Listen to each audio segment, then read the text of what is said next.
Welcome to Techie Mom channel. Please subscribe for more updates.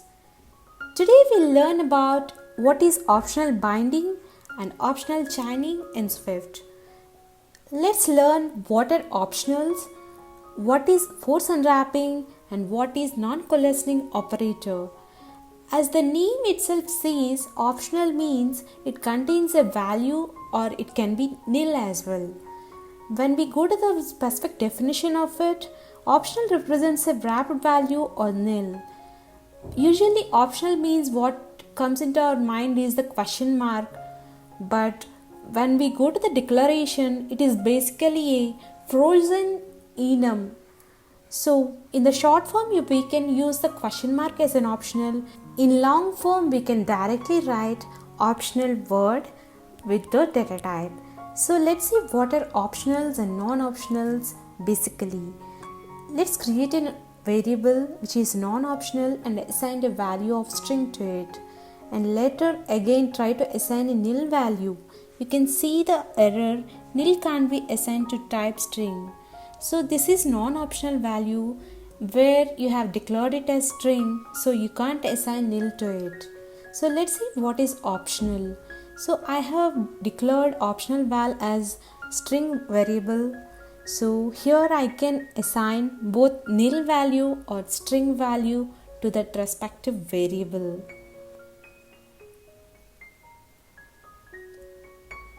So now let's just print and check what optional val can contain.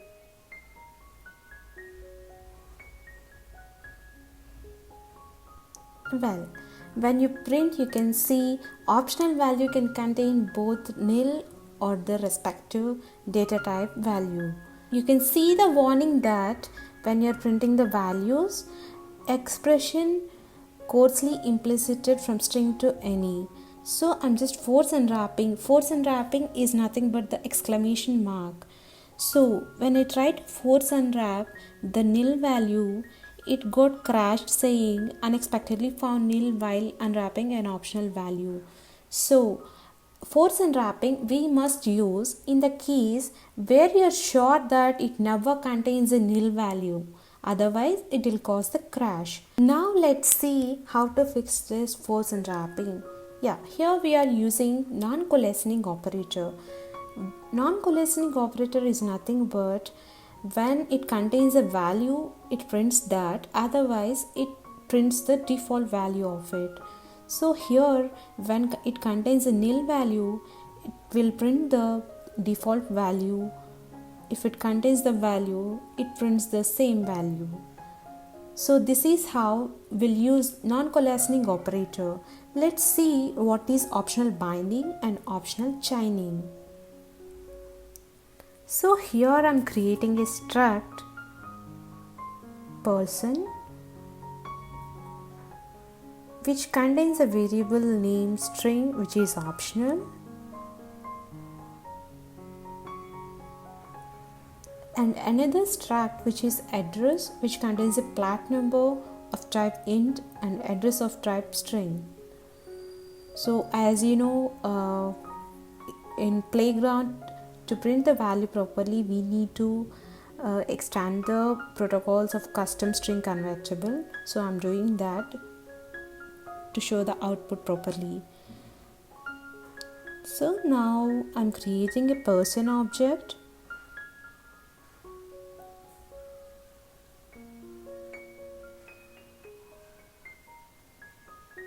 And assigning value to the name property of that object.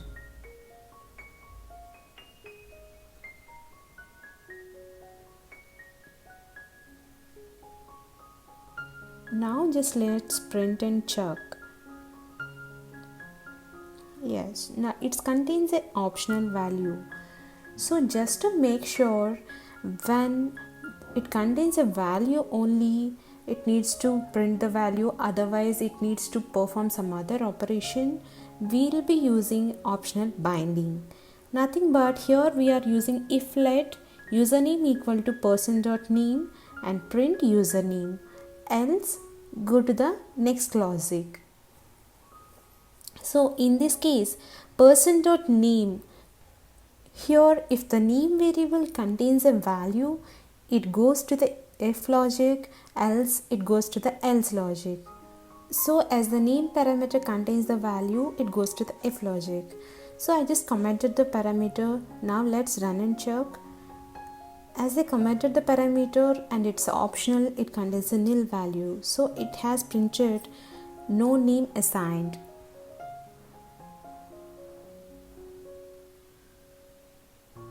So this is optional binding generally.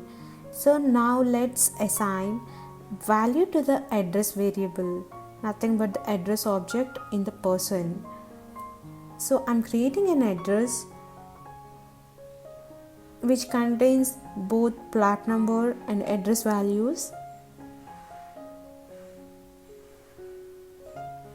And let's print and check address. And here for address, I'm writing to get the address. First I'm getting the address data, that is person.address, and then again in that address struct we have another variable called address. To get the whole address, I'm writing two if-let blocks. So instead of doing multiple if-let blocks, we can chain all the optional values together, like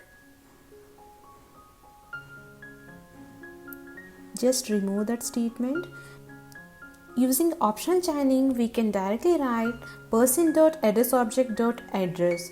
So in the case where address object is nil, it don't move to the next step. So now let's some print statement in else block and pass the nil value to the address object.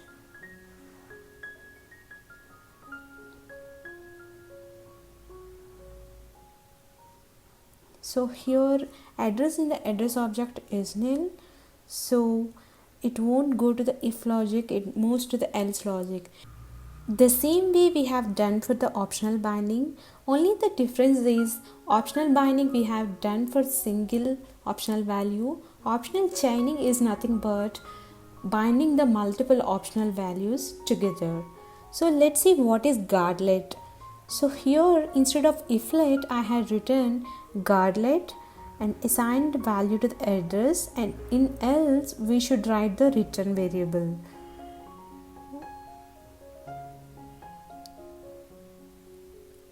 So here you can see the error, guard body must not fall through, should return, and let's run. Okay, so we are calling outside as it is in playground. We must call the guardlet in the function. So let's create another function. Get address, where it will check whether address is presented or not. Based on that, it prints the values. So using the person object, I'm calling person.getAddress. So as it contains the value, it is printing. You can see that if-let and guardlet both do the same functionality, but only the difference is that if guardlet optional value fail to unwrap the value, it must return. So it exits that scope. But in the case of if-let, it goes to the other logic, and if contains a value, guardlet can be used outside the respective scope. But in the case of if-let, we can use in that respective scope itself. If you like my videos, please like, share and subscribe Techie Mom channel.